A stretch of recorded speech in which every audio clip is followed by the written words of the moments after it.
Welcome to Books vs. Movies, the show that pits real books against real movies. Viewer edition, because Matt is tired of hearing himself talk. Yeah, right. No, I'm pretty sure that regular Matt and Matt Haggader are just getting back at editing Matt by forcing him to edit our ramblings into a coherent video.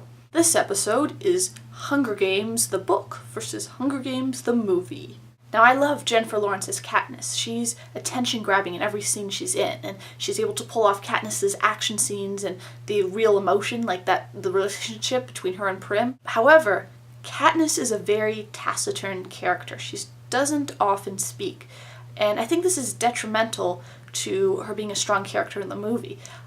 She comes across sometimes as clueless to me and just kind of wide-eyed and going along with the flow. However, in the book, which is told in first person, we're right inside Katniss's head, hearing her every thought. And through her thoughts, we see that Katniss is a strategist. She's constantly thinking about how she needs to act or should act and what the people around her are thinking or thinking of her in order to survive. She's intelligent and cunning. I think this insight we get into her character in the books makes her a stronger character than in the movies. Round 2, antagonist. Now, in the books, there isn't exactly a clear antagonist. Like, there's no big bad. Katniss is battling against the world she's living in and against the other kids who are sort of evil, but not exactly. But the way this is portrayed is very, very good.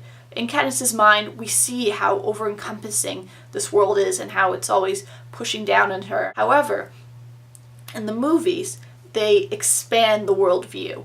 So we're not just focused on Katniss and in the games, we're actually seeing outside the games. And so it's able to give us scenes of menacing President Snow making menacing decisions and the game makers actually choosing to throw these horrific things at these kids that makes them a much more concrete antagonist for the audience.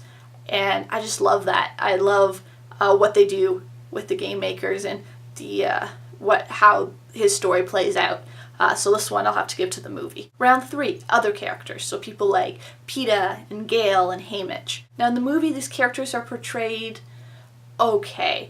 I think the big problem is that there's so much plot to get through in the movie that they're basically boiled down to their essence. And so I believe the characters are much better developed in the books. I think one of the characters who is the most underserved by the movie is Haymitch. I feel like his relationship in the movie between him and Katniss only is really shown over one scene, and then he kind of disappears for the rest of the movie. While in the book, they're dynamic in relationship and sort of fatherly, daughterly, but antagonistically against each other thing they have going on is really well shown and developed, as opposed to in the movie, where it's just in that one scene, and they cut out some really key Haymitch Katniss scenes, I think, that kind of lessen the character's impact on the movie. So, round 3, for book again.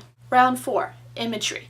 Now, I originally thought that movie would take this one for me, because the shots they have, especially at the beginning of the film, of the poorness and destitution of District 12 and the universe, and compared to the lavishness of the capital, is really, really well handled. I think even more so in the book. You're constantly aware of how awful the lives of these people are in terms of comfort and things, and basic food. However, when going through the argument in my mind, there were some key imagery moments that I felt just didn't live up in the movie to how they were described in the book.